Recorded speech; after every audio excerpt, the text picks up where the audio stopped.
some PowerPoint slides to share, and we'll be talking about chapter 3, verse 41 of the Bhagavad Gita. So I do have the verse on my PowerPoint, so you could open it up, but you don't have to. Can everyone see this slide? Yes, Hrishta. Thank you, Mataji. So today we're going to be talking about Bhagavad Gita, chapter 3, verse 41. So this is the area where Krishna is addressing lust, which is the enemy. So I'm going to say the verse 3 times. You can repeat after me. Then we'll do the transliteration and the translation. Tasmat tvam indriyanyadau. Tasmat tvam indriyani do. Niyamya bharatarshava. Niyamya bharatarshava. Anam prajahiyenam. Papanam prajahiyenam. Jnana Vijana Nashanam. Jnana Vijana Nashanam. Tasmat tvam indriyanyadau. Tasmat tvam indriyanyadau. Niyamya bharatarshava. Niyamya bharatarshava. Atmanam prajahihyenam. Jnana Vijana Nashanam. Tasmat tvam indriyanyadau. Niyamya bharatarshava. Atmanam prajahihyenam. Jnana Vijana Nashanam. Now we'll do the transliteration. Tasmat. Therefore. Tvam. You. Indriyani. Senses. Adau. The beginning. Niyamya.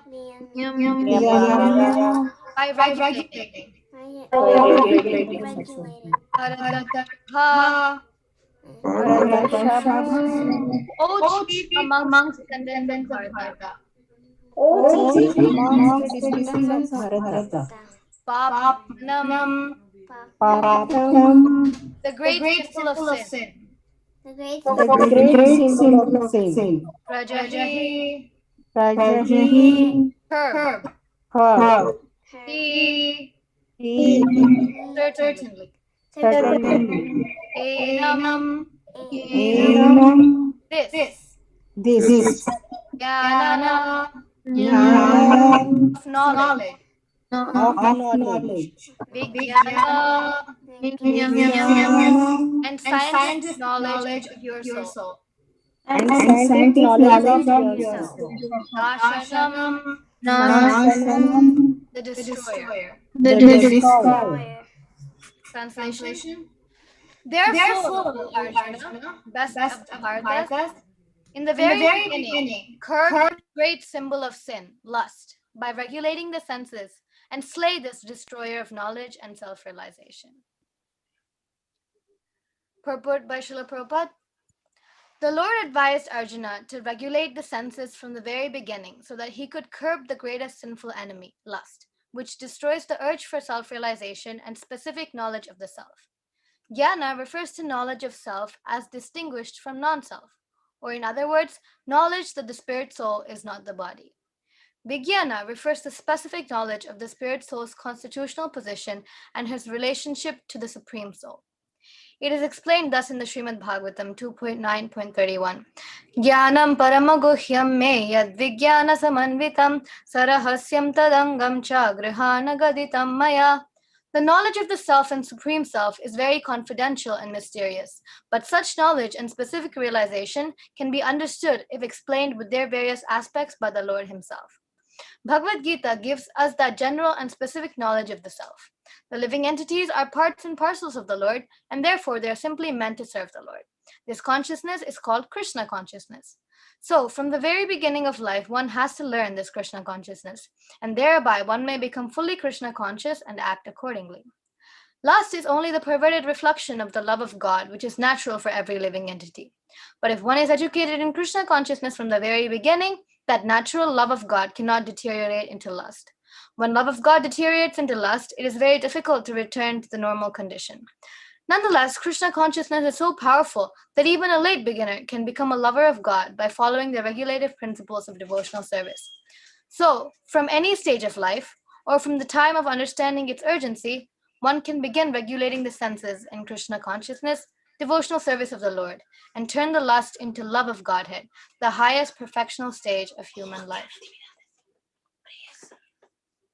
Om Ajnanatimirandhasya Jnananjanashalakaya Chakshurunmilitam Yena Tasmai Shri Gurave Namaha Shri Chaitanya Manobhishtam Sthapitam Yena Bhutale Swayam Rupa Kada Mahyam Dadati Swapadantikam Vandeham Shri Guru Shri Yuta Padakamalam Shri Gurun Vaishnavamscha Shri Rupam Sagrajatam Sahagana Raghunathanvitam Tam Sajivam Sadvaitam Savadhutam Parijana Saitam Krishna Chaitanya Devam Shri Radha Krishna Padan Sagana Lalita Shri Vishakhanvitamscha He Krishna Karuna Sindhu Dinabandhu Jagatpate Gopesha Gopika Kanta Radha Kanta Namostute Tapta Kanchana Gaurangi Radhe Vrindavaneshwari Vrishabhanu Devi Pranamami Hari Priye Pancha kalpatarubhyascha kripa sindhubhya eva cha patitanam pavanebhyo vaishnavebhyo namo namaha Jaya Shri Krishna Chaitanya Prabhu Nityananda Shri Advaita Gadadhar Shivasadi Gaura Bhaktavinda Hare Krishna Krishna Krishna Hare Hare Hare Rama Rama Rama Hare Hare Hare Krishna Krishna Krishna Hare Hare Hare Rama Rama Rama Hare Hare Hare Krishna Krishna Krishna Hare Hare Hare Rama Rama Rama Hare Hare. Hare Krishna, everyone. To those who are a little bit new here, because I know that there are a few new people here, we say these prayers after reading the verse, translation, and purport, because at this point we're going to start discussing about what we just read. So we're begging the blessings of the Acharyas, Lord Krishna, Srimati Radharani, Lord Chaitanya, the Goswamis, and all of the Vaishnavas who are here, so that anything we're discussing will help someone and is correct and not interpreted by our mind in some way. So that's why we had these prayers, and now we can start discussing. So before we discuss about this verse, let's just recap about the previous verses so we know the context of what we're speaking about. So we're discussing text 41 now, but let's start recapping from text 36. So this is Arjuna's question in the 3rd chapter to Krishna. He said, Arjuna said, O descendant of Vrishni, by what is one impelled to sinful acts, even unwillingly, as if engaged by force? So here, this is after Krishna told Arjuna about karma yoga, acting in Krishna consciousness, and what akarma, vikarma, everything is. So it's basically sinful acts. And Arjuna said, O descendant of Vrishni, because Krishna was born in the dynasty of Vrishni, he said, by what is one impelled to sinful acts, even unwillingly, as if engaged by force? So here's text 36. So Arjuna's question is what we face every day in our day-to-day life is just, we know sometimes that something is wrong or something can be harmful to our health or our spiritual life or material life, but sometimes we do it. Like, we don't want to do it because we usually want to do something that's beneficial for us. But sometimes you know that what you're doing is wrong, but you feel like you're being forced to do it, even though you yourself are committing that act. And this is Arjuna's question. He's saying, what is this? You know you're not supposed to do it, but what makes you do it? It's not like a gross being is making you do it, but what is this subtle thing that is making you become engaged in this by force? And text 37, Krishna directly jumps into the answer. The Supreme Personality of Godhead said, it is lust only, Arjuna, which is born of contact with the material mode of passion and later transformed into wrath, and which is the all-devouring sinful enemy of this world. So this is Krishna. He says, It is lust only, Arjuna, which is born of contact with the material modes of passion. So there's lust. Lust is originally love of God, like Prabhupada explains in the Purport. And when we try to enjoy separately from God, it becomes lust. And lust, the Wikipedia definition, I have it here, is lust is a psychological force producing intense desire for an object or circumstance while already having a significant other or amount of the desired object. Lust can take any form, such as the lust for sexuality, love, money, or power. So the normal definition of lust, we may think of only referring to something sexual, but this can be referred to anything, like a hankering for anything that, especially you may have something of, but you just want more. So wanting something minimal is not lust. That's a need, but lust is when you have something, but you just want more and more and more of something that you already have. So it is lust only, Arjuna, which is born of contact with the material mode of passion. So when we're with Krishna, there are no material modes. It's just pure goodness with Krishna. So it's not a material mode, it's a spiritual mode. And he says to Arjuna that lust is born of contact with the material mode of passion. So when we come in contact with the material mode, which means when we come into the material world away from Krishna, then the love that is natural for all of us, that we share with Krishna, that we share in our relationship as the servant, the friend, the mother, the lover, whatever with Krishna, turns into lust. So there can never be pure love in this material world. We can think that to some extent it's better, like we say that the mother's love is pure. It's purer than everything else in this world, but it's not completely pure because it's still material love, right? So then Krishna says that it's later transformed into wrath. What happens, sometimes lust can turn out, good people can say that you lust for something, you get it, and you're happy. But eventually, you really can't be happy with just material things because they're going to go one day.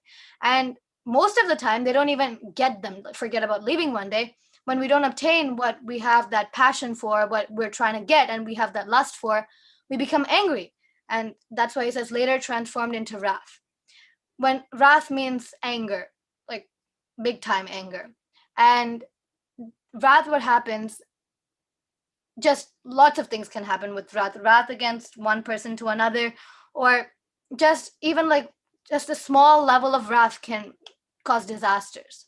So like Hitler, for example, he had some wrath towards one race and then bad things happened. So the next verse is text 38. As fire is covered by smoke, this is still Krishna, and he's giving examples to Arjuna for explaining how lust exists within us. As fire is covered by smoke, as a mirror is covered by dust, or as the embryo is covered by the womb, the living entity is similarly covered by the different degrees of this lust. So when we have, like you can say a campfire, when you put the rocks in first and start lighting the fire, there'll be lots of smoke. Like we've seen it when we go to Gita Nagari, they have the campfire, lots of smoke, like extreme amounts of smoke that sometimes you're just like, is the fire even going to come? But fire eventually comes, but lots of smoke at the beginning. And this is like the lust within us. We have pure love inside for Krishna, for our relationship with Krishna as his eternal servant. But it's covered by the smoke, which is the lust that we have inside us because of our contact with the material mode of passion. And the next example is as a mirror is covered by dust. So this is a thicker layer. So when we have a mirror and there's dust on it, it requires a lot of cleaning to be able to see our reflection in the mirror. And the next higher level of covering is as the embryo is covered by the womb. So now when the embryo is in the mother's womb, you can't see anything. It's just a womb. So this is, in the three modes of material nature, they have different degrees of this lust. So beginning for the people in the mode of goodness, it's a very comparatively light layer of just like smoke before the fire. So they have the lust, but their dominant good qualities, like if you're philanthropic or you like to help people or you just want to live a clean, hygienic, helpful life, that's like the fire covered by smoke. You still have lust. We may think that we're perfect, but we're not. And we still have that lust, but it's not relatively less layer of lust. And then for the people in the mode of passion is as a mirror is covered by dust. So it's thick and it needs a lot of scrubbing to be able to see yourself. So they're always hankering for something. I want to do this, I want to get this, I want to get that. So it is a pretty thick layer. And for the people in ignorance, like the people who take drugs, people who don't care about hygiene, don't care about others, it's extremely thick. It's how the womb covers the embryo. And here Krishna says later that the living entity is similarly covered by the different degrees of this lust. So people in 3 different modes of material nature, different coverings of this lust. Next, text 39 is, thus the wise living entity's pure consciousness becomes covered by his eternal enemy in the form of lust, which is never satisfied and which burns like fire. So it says here, thus the wise living entity's pure consciousness. So living entity is wise. So he is Sachidananda. He's extremely knowledgeable. He knows what's right, what's wrong. But just like here, we know something's wrong, but our lust makes us do something that is not right. Similarly, when we were with Krishna, our lust, our greed to enjoy separately from him, brought us here. And that's why it calls lust as the eternal enemy. So it's been there since ever. When we came back from Krishna, it was there. It's what it caused us to be here. That's lust, and which is never satisfied and which burns like fire. So sometimes we think that if I want this thing and then I get this thing, I'll be happy. And it's not gonna make you happy. So, I mean, there's lots of people, I mean, they try. I mean, it's not wrong to try. It's not wrong to want something, but thinking that you're just gonna become happy with that, that's like a little bit of a shift has to happen in the way you think about that. It's not wrong to want to have a good life. It's not wrong to want to have certain things, but you have to understand that the ultimate happiness doesn't lie over there. Because when we expect that this thing is going to give me happiness and then you see that it doesn't, then you get disappointed, you get angry, like we talked about before, wrath, and it burns like fire. So when the fire is burning and then you feel like, oh my God, I need something, the fire of like desire, and then you're like, hey, I might give this some ghee or butter or some sort of fat, and then it's not going to extinguish the fire. The fire is going to increase when we add that source of fat inside.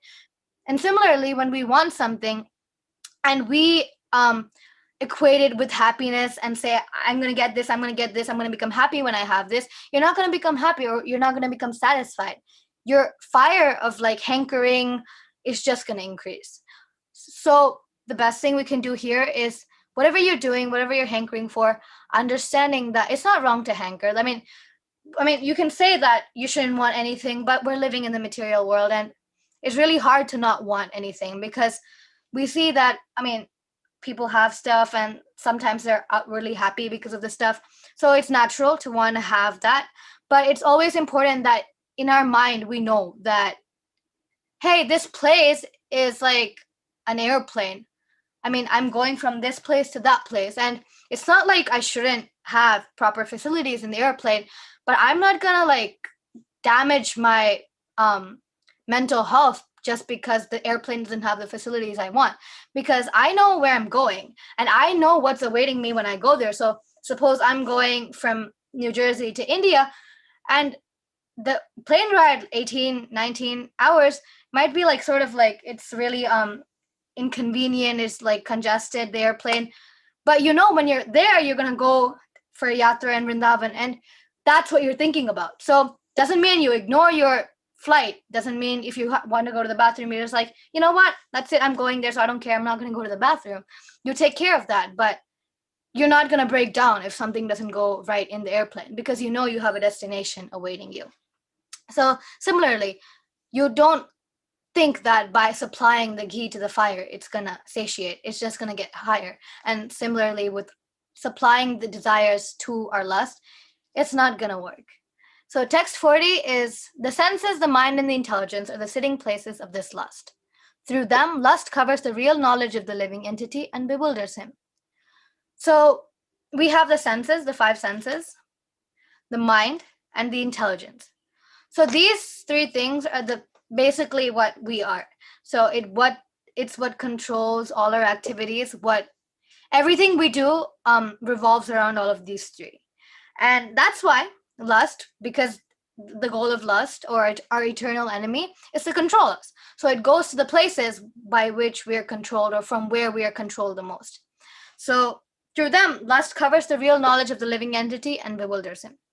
So lust enters right when we enter the material world. So right when we enter, birth comes death, comes old age, comes disease. Similarly comes false ego, lust.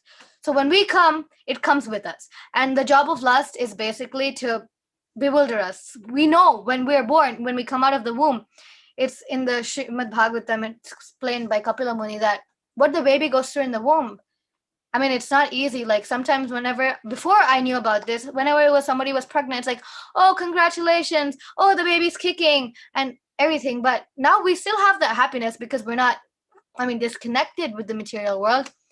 But at the same time, on the other side of the head is, hey, like, what's the baby going through inside?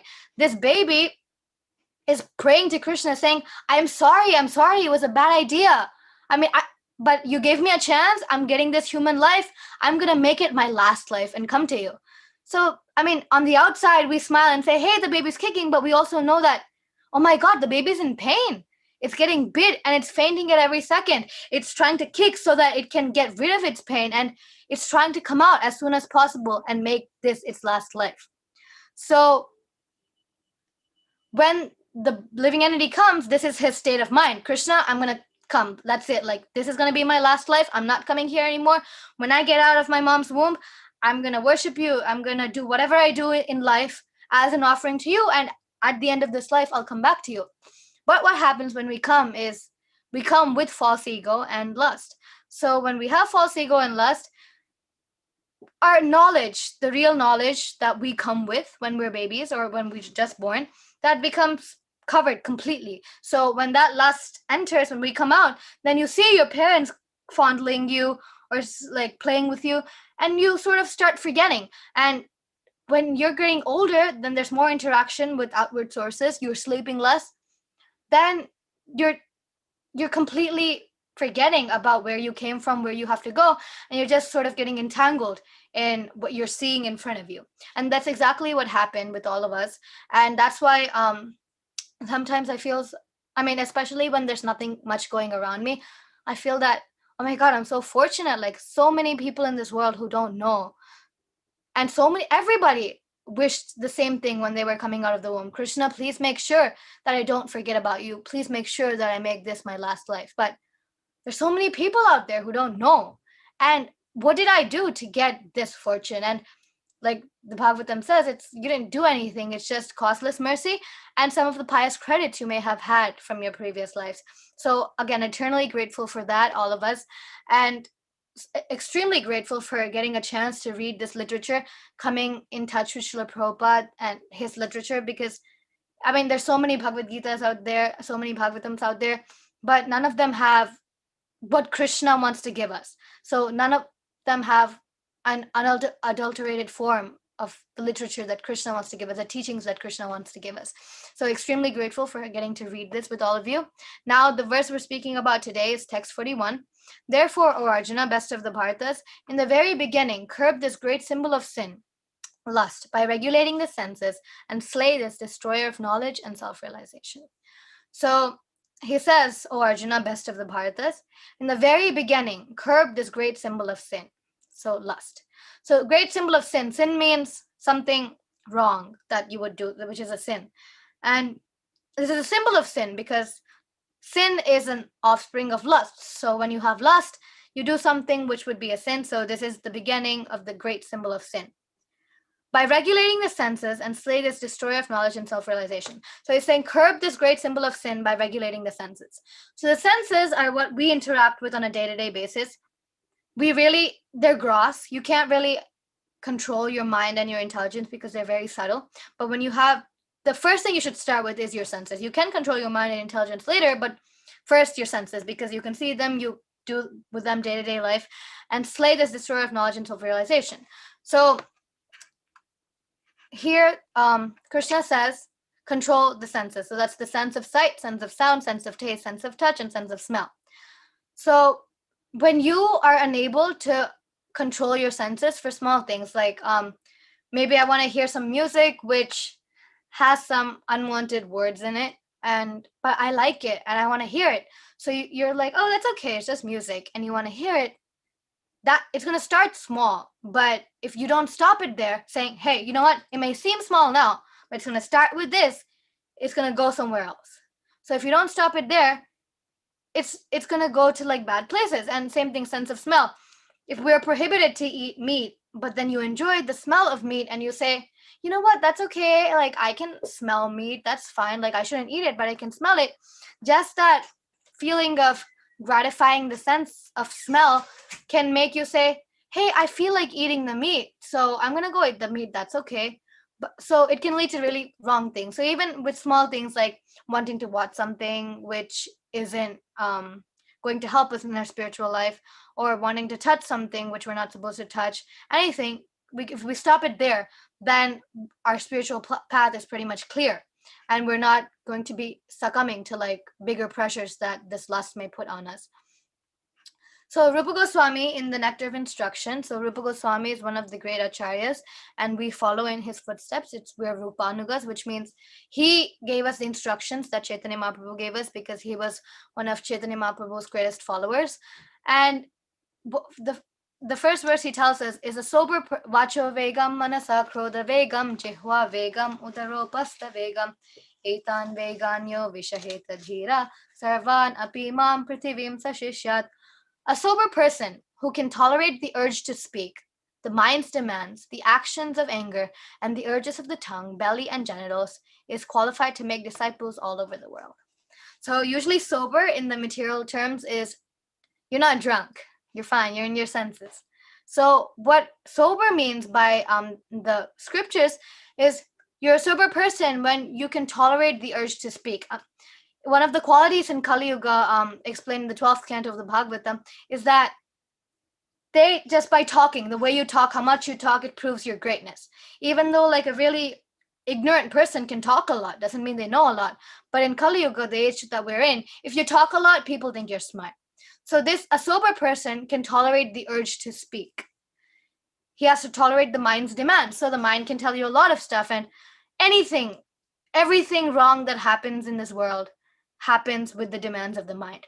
Again, it'll start small, it'll go into really, really desires that are illegal even sometimes, especially if it comes to like gross activities, like criminal activities.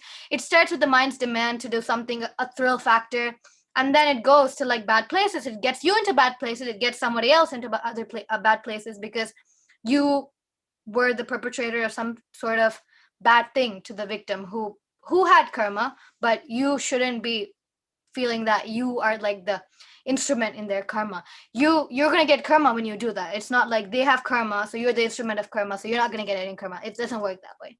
When you hurt somebody else, you get the karma. And this starts with the mind's demands, because you are a pure spirit soul and you don't have any sort of bad desire. But when the mind, which is conditioned by the material modes of nature, demands something, we identify so much with the mind, and the mind convinces us in 100 different ways that this thing is going to make you feel good, then we do it. And he also controls the actions of anger and the urges of the tongue. So sometimes like even small things as wanting to taste something can, it feels really small, like, hey, what's wrong with that? I'm not like hurting anybody else, I'm not hurting myself, but I'm not going to speak for you or control your life. But if you have a goal to advance in spiritual life, it's really smart to control the urges of the tongue. Like if we have some rules that you don't eat onion, don't eat garlic, there's a reason why they have that. So they say in the scriptures, it says that it increases the passion in your body, and when you have so much passion, it makes you do things that you are trying to avoid in your spiritual life. So it's just like, if this is going to increase it, like why not just like give it up? I know it'll hurt the tongue a little bit because your taste buds may be used to eating things with onion or garlic or anything else, or meat even, but that's okay because you have like a higher goal, and really this one becomes really small if you look at the big picture. And the urges of the tongue, belly, and genitals is qualified to make disciples all over the world. So here, when we start, when we start with the five senses, we go to the tongue, and then we go to the genitals is qualified to make disciples all over the world. So the urges of the tongue, the urge to speak, everything is really, really insignificant compared to the sexual urge that all of us will feel some point in our life. And in the Bhagavatam, it says that the sexual happiness is the highest pleasure that you can have in this world. Highest, like nothing can beat that. Like even Lord Brahma became attracted to his daughter. So we're not Lord Brahma. He is the creator of the universe. His post is so important that if no one is qualified to take up the post of Lord Brahma, Lord Krishna himself comes and becomes the Lord Brahma to create. So his post is extremely important. He is extremely qualified. But he became attracted to his own daughter because of that urge. And if we can't control small things like wanting to eat something, wanting to smell something, wanting to hear something, then that urge, we can't. Like we'll become like snap in front of it. We can't beat that urge. So it's really wise to start stopping your urges at very like small areas. If you want to eat something which is prohibited, you'd be like, okay, that's okay. I don't have to do it. And then later, when you have the sexual urges and you know that, hey, this is a yagya for begetting children. It's not something that I do to have fun. It may give some pleasure, but that's not the thing. What's the thing is I'm going to beget children who I'm going to elevate to the level of Krishna consciousness, take them back. And I mean, educate them in such a way that they can adopt Krishna consciousness and go back to Krishna. And unless we start small, we're not going to be able to go there. Like when we ultimately are in that situation, like if you're going to get a driver's license, the goal is driver's license, and going to the DMV, whatever, is just a process. So this sex becomes that. It's just like we're gonna beget children, and this is just like that middle transition stage. So the focus goes from that to, hey, how can the children that I'll be having in the future, how can I elevate them to the level of Krishna consciousness? So all of these start small. When we have lust in small areas like wanting to smell something, wanting to touch something, wanting to eat something, wanting to taste something, wanting to see something, then when we start controlling that lust in small areas, we can control the lust successfully because of practice in like even more powerful areas. So here in the verse 41, Krishna says, Jnana Vijana Nashanam. So which means lust destroys Jnana and Vijana, knowledge and self-realization. So Jnana refers to knowledge of self as distinguished from non-self. Or in other words, knowledge to the spirit soul is not the body. So this verse is, this concept is a very famous concept, the concept that the whole Krishna consciousness movement revolves around. We're not the body, we're the soul. That's what makes us different like than any other spiritual path. The emphasis is on you're not the body, you're the spirit soul. You're here, you left Krishna, you came here, and you're inhibiting this body, and that's okay. This is your habitat for now, but it's not you. It's like your car. It's not you. It's your car, it's your body. You is different. So that's the main concept of the Bhagavad Gita. Krishna teaches to Arjuna. What the Bhagavatam revolves around is Vijnana. Vijnana refers to specific knowledge of the spirit soul's constitutional position and his relationship to the Supreme Soul.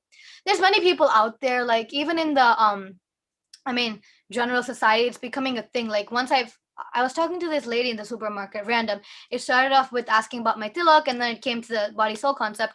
And then she was just like, yeah, we believe in that too. And then, in my head, I was like smiling a little bit because, yeah, you know that you're the spirit soul, maybe not the body, but what are you going to do from there? Like knowing your spirit soul is not enough. That's good. Like that's better than what everyone else is just identifying with the body. That's good, but it's not everything. After Jnana, which is, hey, I'm not the body, I'm the soul, is Vijnana, which means if I'm the soul, where did I come from? Where will I go? And if I have a relationship with God, how do I go back to God? And just this inquisitiveness to learn more. And then after understanding that, reading the scriptures, understanding this is Vijnana.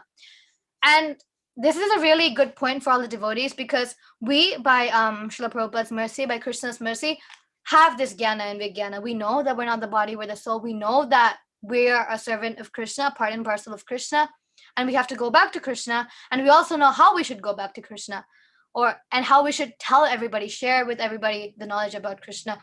But what happens is when lust comes, it destroys Jnana and Vijnana. Not only does it inhibit our getting Jnana and Vijnana or understanding Jnana and Vijnana, but after we have it in like seedling form, it destroys it. So when we have this lust and then Jnana and Vijnana are on one side, already there's so many distractions around us, people, engrossed with the body. And we, one corner here, are trying to develop the Jnana and Vijana in our heart. And now the lust comes. And when the lust comes, its job is to get rid of the Jnana and Vijana. So you can take it as a challenge. It's like, hey, lust, you think you can win? You can't win. The teachings of the scripture will win. And my determination to make this my last life wins. So because this lust will destroy Jnana and Vijana, it's really an unwanted situation to give in to any of the desires that lust will put forward to you.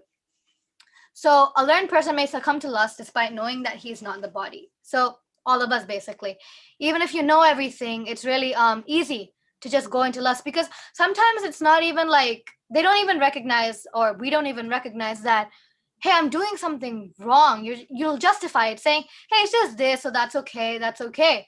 But you know in the back of your mind that's not okay. And sometimes they don't even know in the back of their mind that it's not okay. And you sort of get accustomed to the fact that, or to the feeling, not fact that, but feeling that it's okay. But this it's okay will lead to bigger it's okays, which are not okay. Even the small thing isn't okay, the big thing isn't okay. Sometimes like material people will say, hey, drinking that much is wrong, but like having like a peg once in a while is fine. But it's not. According to scriptures, it's not. Scriptures say drinking 5 gallons is not okay. Drinking 1 cup is not okay. And that's where we have to understand that, hey, if this is saying that this is wrong, and it's also saying that a little bit is wrong, then we have to understand that a little bit is wrong too, right? So Srila Prabhupada says in the purport that love is natural, love of God is natural. When we turn our back against God, this pure love turns into lust. Srila Prabhupada also gives us a way that we can curb this lust in its very beginning stages. The remedy for lust is 24/7 engagement in Krishna consciousness. So one amazing thing about Srila Prabhupada is he didn't tell us to sit all day and chant, because he knows that it's not possible. He knows that we're living in a society, and which is not wrong. Like the Varnashrama dharma was always there. We have different psychophysical natures. All of us can't fit into one size. We have different inclinations, and Prabhupada gave us what we should do with different inclinations. If you like doing something, or you can say a leadership mentality, lead people in understanding about Krishna. If you like cooking, cook for Krishna and give the prasadam to the devotees. If you like decorating, painting, you can do anything in Krishna service. There's some Jadurani Mataji was one of Prabhupada's disciples, and amazing paintings, like, oh my god, incredible. Like if we look at them, it's so amazing. And I have a friend who draws amazing. Like if she wasn't in Krishna consciousness, maybe she would be drawing who knows what. But now, like I just saw today, I mean, amazing. She drew like Srimati Radharani and the gopis. It's like you're looking at them in real life. So any inclination you have will be used in Krishna service and can be used in Krishna service, in Krishna consciousness. So this is the remedy for lust. It's not hard. You don't have to inflict any physical suffering, no mental suffering. It's just a small dovetail. You don't have to kill your inclinations. It's just sometimes your inclinations can be wrong. And at that point, you have to say, hey, this is not right. And when you know this is not right, it's not like you're killing your inclination, because when you know it's not right, it's not an inclination anymore, right? Because if you know that I like meat, but it's like veganism is becoming a trend these days, and people are starting to realize that meat is not doing their body any good. So they're trying to, stay away from it. And after they become vegan, it's not like they're killing their desire to eat meat, because their desire to eat meat has already been subdued by understanding that meat isn't good for me. So similarly, illicit things that we have an inclination for will be subdued. That desire will be subdued when we understand that this is not going to help me achieve the goal of life, which is sharing with anybody, everybody, how many ever people I can about what I've learned, and being fixed on my grounds and then going back. So when we understand that this is our goal, and some things help, some things don't help, whatever doesn't help will automatically be taken out of our life. We will take it out of our life, not forced by anyone. So, and now sometimes people will say, why do I have to control lust? Like, that's fine. We're all good. I don't need to know about this. I don't need to control lust. And that's like a pervasive feeling. And that's why everybody, anybody who comes in contact with Krishna consciousness doesn't always take to it. And this is usually why. Not exactly in these words, necessity of controlling lust, but back of their mind, like, hey, why do I need this? I'm doing good. Like, I have a family, I'm happy, I have a job, I have a car, everything's going good. So why do I need this? So a few words here. The world is not a beautiful place. It's not good. outside the haven of Krishna consciousness, we would be in a really bad position. We don't know how much bad things that our karma has in stock for us. So who knows who we may have been in our past life. We could have been Hitler, killed so many people, right? For all that killing, how much karma would have been here? But every name of Krishna that we chant, every process of devotional service that we do, every time we wake up at 4 a.m. in the morning, dragging ourselves out of bed, sleepy, but get up to do Mangalarti, how many mountains of karma that's destroying? We don't know, but we know that it's a lot through scripture, because we know that we're here because we have bad karma. And that the process of Krishna consciousness, the Vaidhi Bhakti, the regulative devotional service that Prabhupada gave us, is destroying mountains and mountains of sin for every devotional activity we do. And speaking about the necessity of controlling lust, there's a big necessity, because I'm studying criminal justice and there's lots of bad people out there. It's not funny. Like sometimes if we unless we're in those shoes, we really don't understand the trauma that goes through the people who are victims of whatever bad things happen. And even they're not innocent completely. They have some bad karma and they're having the results of their bad karma. But we should do our part in controlling the lust in ourselves.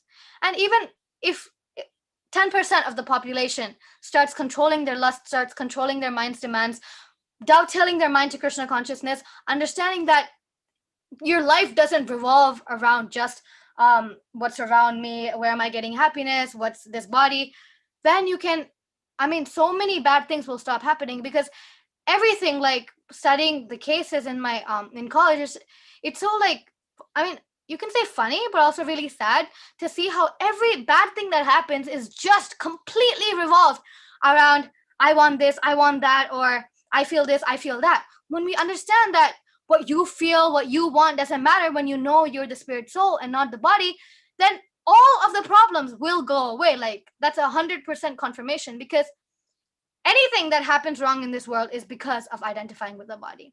And when we step out and say, hey, I'm not the body, then who cares? Like, it's not exactly who cares, but you care. But your life doesn't revolve around it. You don't die for it. You don't kill for it. So now that we know what lust is, why we should curb lust, what can happen if we don't curb lust, we have an action plan. So this is a quote from Srila Prabhupada that we see over here with the two Bhagavad Gita and Srimad Bhagavatam. If one adheres to these two big books, Bhagavad Gita and Srimad Bhagavatam, one is sure to obtain the association of Krishna in the next life. So that's our goal. So keeping the goal in mind, we're here. We have to get out of here. So I feel like whenever I speak, this is where it ends up at. And I feel it's rightly so, because that's what I've grown up reading. Like every time, any Prabhupada lecture, any verse, like out of anywhere, he'll round it up to this, that you're here, you're not supposed to be here, what you have to do to go back. So it'll boil down to that from anywhere. So the action plan is read the Bhagavad Gita and Srimad Bhagavatam. We're also lucky. If you're listening to this, you have some contact with these scriptures. Read them, not only read, but study them. Try your best to adhere by the injunctions, rules, and regulations. So there are, very, very clear injunctions, rules, and regulations. That's why we have Vaidhi Bhakti, not just the spontaneous love that Krishna. It's not just sentimental. That's one really good thing about the Krishna consciousness movement. It's not based on emotions. It's based on philosophy. It's based on facts. And every day something that I try to do, no one knows, but I try to do in write down and reaffirm why you're following the path that you're following. So all of us, we're not babies. We know why we're following what we're following. Most of us, I could have said that I had no I'm really grateful, but people could say that I had no choice when I was 4. When my parents came to Krishna consciousness, I followed. But all of you are, but that was a very good thing that happened in my life. I don't even know how grateful I should be for being so fortunate to be born into this. Not exactly born, but after 4 years of my life coming to this. But all of you have by yourself taken to Krishna consciousness. So just reaffirm to yourself, why are you following the path that you're following? And if you're following it, hey, why not use it to its best potential? If I'm doing it anyway, if I'm chanting 16 rounds anyway, why not with a little quality? So instead of, you can say not exactly wasting, but you can say wasting in a way, because it's never a waste. I mean, even if you chant Krishna's name without attention, it'll give you it'll take you to a next level of bhakti. But why can't I do it with more attention, so that I'm doing, I can use it to its best, and then I can make the best out of it, so I can go back to Krishna with these 16 rounds. So the next tip is follow strictly the 4 regulative principles that were given to us by Srila Prabhupada. These may seem really simple, like basics, and we might want to hear something else and something else, but ultimately this is what matters. This is what really can take us to Krishna. How many ever pastimes you know, how many ever this is you know, how many ever that you know, how many ever verses you memorize, it's not going to take you anywhere. Sometimes lots of people are really enamored, I guess you can say, or like fascinated by the fact that I know so many verses, but that's really not where the potency is. I mean, there is potency. I mean, that's why I keep like saying that anything you do in service to Krishna has potency, attentively or inattentively. But where the importance lies is in understanding the meaning of the verses that I memorized, understanding why Prabhupada gave us all of these verses, what you have to do so that all of the philosophy in these verses can be understood by you and you can abide by these verses. And so the 4 regulative principles are no meat eating, no intoxication, no illicit sex, and no gambling. And just by following these 4, you can see that your spiritual life will become so much easier. Sometimes people are just naturally spiritual, and just by doing these, they feel like, oh my god, just by going meatless, they feel like, oh my god, my attention increased, or my ability to meditate increased. So all of these 4 regulative principles, which are 4 things that everybody cannot live without here, will help you. If you just stay away from them, then you can advance in your spiritual life at whatever level you are, especially if you're a beginner and then you don't know where to start from this. So chant 16 rounds is the next thing. Prabhupada gave us 16 rounds, and some people may say, why 16? Why not 10? Why not 60? But Prabhupada gave us 16, and he was a messenger of Krishna. He came to give us the way by which we could go back to Krishna. And our duty is understanding that Srila Prabhupada was a representative of Krishna is to follow by his order. The number 16 might not have a potency, but when it comes from the mouth of the spiritual master who is in connection with Krishna, it has potency. So the 16 rounds, extremely important. 16 quality rounds, try to make it a quality round while you're chanting. Try to stay in connection with Krishna. So make sure you're not distracted. So when we do all of this, lust becomes easily conquered. And one thing I have here, I'm not sure how much time we have left, but Srila Prabhupada says that Tadvag Visarga, this is the verse from the Srimad Bhagavatam 1.5.11. This is Narada Muni to Vyasadeva. So Tadvag Visargo Janatagha Viplavo Yasmin Pratishlokamam Abadhavatyapi Namanyanantasya Yashonkitani Yachunmanti Gayanti Grananti Sadhavaha. On the other hand, that literature, which is full of description of the transcendental glories of the name, fame, forms, pastimes, etc., of the unlimited Supreme Lord, is a different creation, full of transcendental words, directed toward bringing about a revolution in the impious lives of this world's misdirected civilization. Such transcendental literatures, even though imperfectly composed, are heard, sung, and accepted by purified men who are thoroughly honest. So, many people may feel that the Bhagavatam isn't, you can say, perfect. The way it's composed is not perfect, but it's a spiritual literature. It's the personification of Krishna, the Bhagavatam, Bhagavad Gita, and it's directed towards bringing about a revolution in the impious lives of this world's misdirected civilization. Again, coming back to the point that so many wrong things happening. What we can do, our part, is keep ourselves grounded very strictly in the injunctions of the scripture, follow rigidly what the scripture says, and you at least will have the confirmation that you are going back, right? And in whatever capacity you can share with somebody else, share with somebody else, and Krishna will even more be happier when he sees that you are helping another living entity, another one of his children, come back to him. And another a big question is, can the world change if I change myself? So it's a valid doubt, but it's the best you can do. You can't help everybody. The first person you got to help is yourself. So whatever you know, be strong there and share it with everybody you can, understanding that if you can't control yourself, you can't teach to anybody else. So focus on yourself, focus on your immediate family members. I mean, before that, just yourself. Focus on your sadhana. Teach by example. Show people how this this path that you're following, Krishna consciousness, changed your physical life also, but especially your mindset, Krishna consciousness, how it changed your consciousness, how everything you do, not drastically different from everybody else, but with a different state of mind. So when we do this, we can help control our lust in its beginning stages, and we can also change the world in a smaller, big way. So thank you very much for having me. I'm sorry if I went like some time. And thank you especially Simheshwar Prabhu and Madhupati Prabhu for giving me this opportunity. Like you asked me in the temple, and like I'm really honored for that. Thank you so much. Hare Krishna. Yeah, wonderful. Thank you so much. It was a very powerful, power pack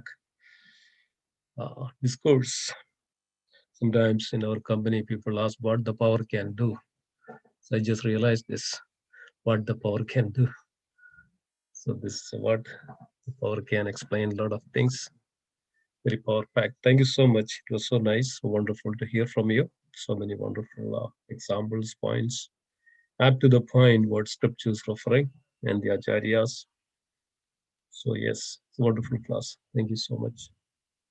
So anybody has any questions? Any questions, reflections, comments? Anybody would like to comment?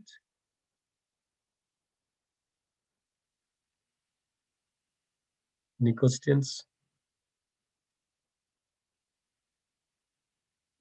Haribo, Hrishta. Hare Krishna, Surabhi. Yeah. How are you doing? I'm good. How are you?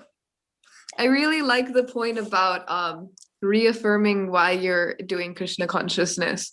That was a really nice point, because I think oftentimes people, like especially youth, they're joining the movement and they don't really know, I'm just doing it because my parents brought me. But so like really digging in and figuring out why you're doing Krishna consciousness, why you're practicing is so important.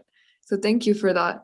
Yeah, that I added like just like a few minutes before this thing, because I felt like it really helped me, something that I do, and then it like immediately whenever I feel like hey, is this too like rigid, I guess, is it worth it, like not exactly like 100%, but somewhere in the back of the mind, then I reaffirm that hey, I'm doing it, I'm not dumb, I'm doing it for a reason, and I want to achieve the reason. If I'm doing it, let's do it properly.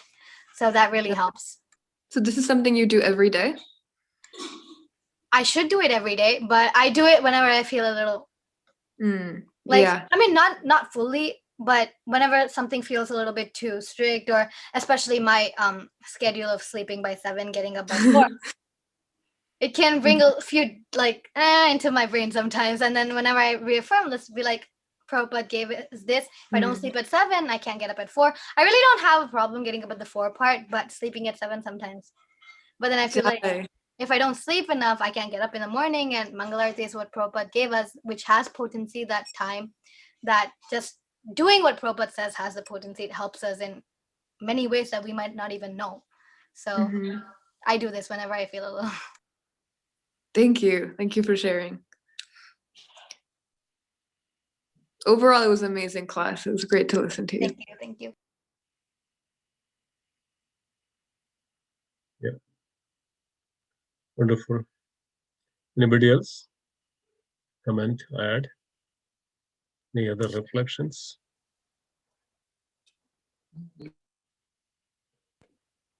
Hi, Rishi Kaka. This Hi, is Sid. Siddhant. Hi. I listened to your whole class. It was fun. Thank you. I mean, not fun. I mean, great. Huh? It was great, not fun. Oh, thank you. Thank you. Fun is okay too. I'm glad you enjoyed it. If it's fun for you, that's good. Thank you, Rishika. No problem. Rishika. Bye. Haribol Rishika, Hrishta. Hare Krishna, Mataji. This is Sachimata. How are you, Hrishta? Wonderful to hear from you after such a long time. Thank you. Amazing class. What I find very fascinating, I know this, I've known you for a long time, but is, yes, the knowledge is there. And parents. Like you should be very grateful to your parents for that, because I know how much hard work I know your mom has put into this. And but the thing is, yes, you have the knowledge, but the way you adhere to all, that is there, like you follow all the rules and regulations and waking up. I know you sleep early and you wake up early. So just like you said, how important it is to, like, we cannot change everybody, but we can set a good example. And that's exactly what you are doing, setting a good example, especially for this generation and the like kids of your age group, and even inspiring adults like us, So it was very, very inspiring. Thank you so much. Thank you. Would love to hear from you again. Thank you so much, Mataji. Hari Krishna. Hi Rishka, namaste.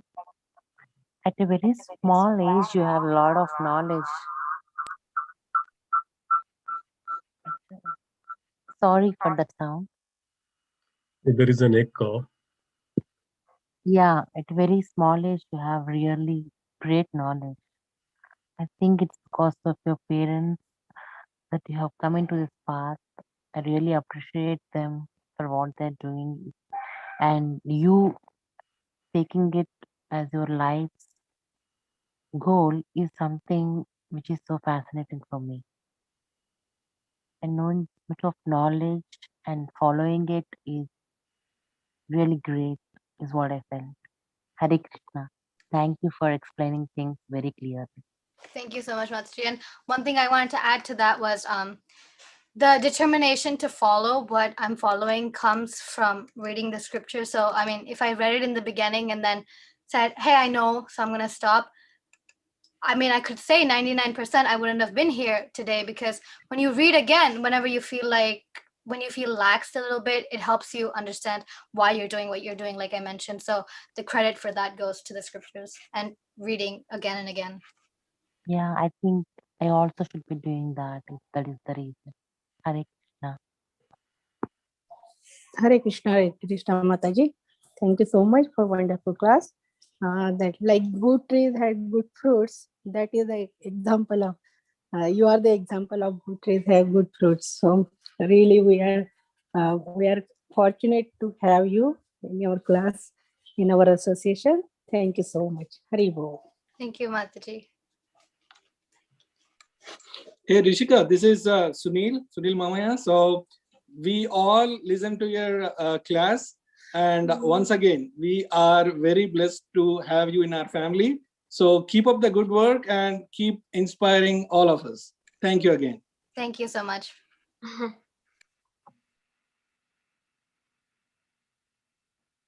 Yeah. Wonderful. Anything else? Anybody has? Any other comments?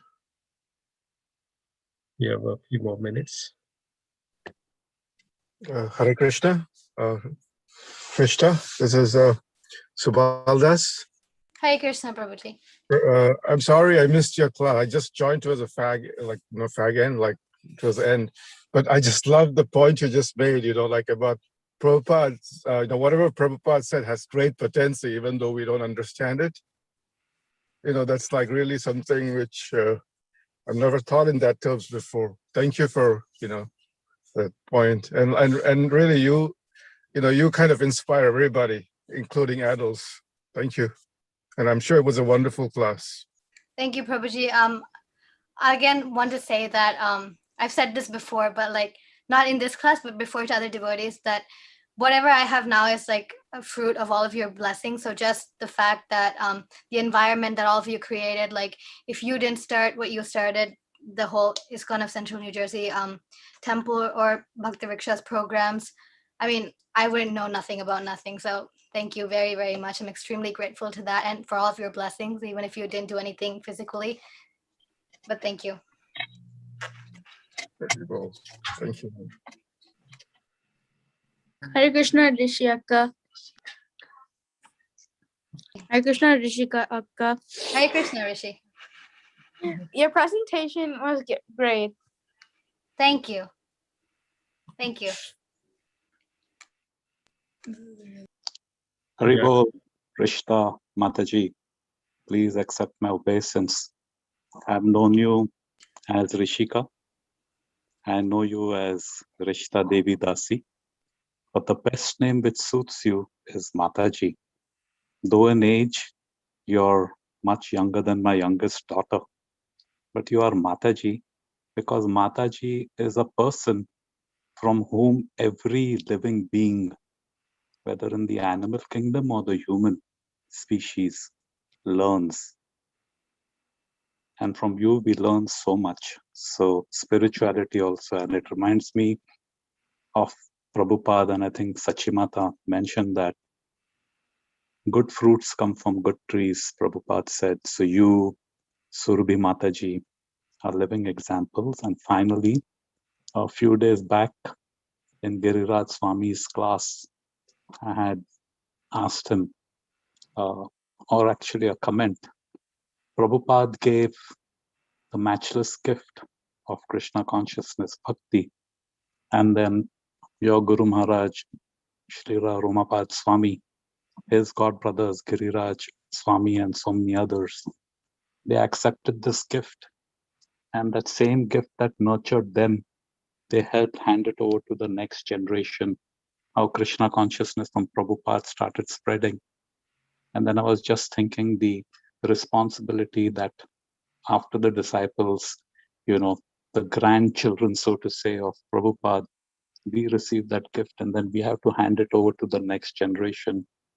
So that matchless gift is in excellent hands when it's coming to you, Surabhi Mataji, the coming generations. And lastly, I was just thinking, a few days back, Surabhi did Bhagavatam class. I think Surabhi must be a sophomore or a junior in college, so she must be about 19 or 20 years of age. You are about 15 or 14, around that, a teenager, correct? And then I'm seeing how from 20 something to mid-teen something, and then I see Bhavya, he's probably 10 years. And it just reminds me that spirituality is nothing to do with the physical body, but it's the level of consciousness. So it's not just by your words, just being yourself. You're teaching such a nice example. Thank you. Hare Krishna. One thing I wanted to tell all of you is I'm especially grateful to Amritanand Prabhu. He was my first Sunday school teacher. So I remember we had the Maratha Vishwa Community Center, and there was this one small room where Amritanand Prabhu would take the class for kids like 4, 5, 6, that age group till like 10 years old. And the philosophy he'd explain in such a wonderful way, singing, dancing, cooking sometimes. And at this level, like sometimes we understand philosophy, we understand the importance of philosophy, and we are more focused even when it's like just a class. But at that time, it was all just fun and games. And Prabhuji brought the philosophy of Krishna, of the body, soul especially, with fun and games, the way we could understand it, what made us look forward to the Sunday feast every week. So I'm extremely grateful to that, because if I didn't have that little inspiration every week, I wouldn't have wanted to come every week. I wouldn't have been here now. So thank you very much, Prabhuji. Yeah. Thank you so much, Hrishta Devi and all the dear devotees for joining today. We are about to leave another meeting I have. So thank you so much. Thank you, Hrishta Devi, for a wonderful class and your association, inspiring everybody else. Thank you so much for that. Let's and also a quick announcement. His Holiness Romapad Maharaj will be here in town starting on Friday, Saturday, and Sunday. Friday evening class will be combined, and like this in a Zoom, we'll send you the details later. And Saturday also, Friday, Saturday, and Sunday, 3 days of class. Maharaj is giving to and with association, all the devotees around in the Central New Jersey. So please join, don't miss. And also we have this class every week, every day, starting at 7 o'clock. 7 to 7:10 is chanting, and 7:10 to 7:45 class and question answer, and likes that. So please join, everybody. It's a wonderful opportunity, as Mataji mentioned, that anything out of this, anything apart from this is just a waste of time. And that literally we can feel it. So thank you so much. So let's pay our obeisance to all the Vaishnava devotees of the Lord. Vancha kalpatarupasya kripa sindhu evacha patitanam pavanebhyo Vaishnavebhyo Namo Namah. Vaishnavrinda ki Vaishnavrinda ki jai, jai, Bhagavad Gita ki Bhagavatam jai, ki Srila jai, Prabhupada ki jai, ki jai, Vrinda Kodi Vaishnavrinda ki jai. ki Gaurav. jai. Thank you, Hrishta Mataji. Thank you. Hare Krishna. Thank you. Hare Bol. Thank you, Hrishta. Hare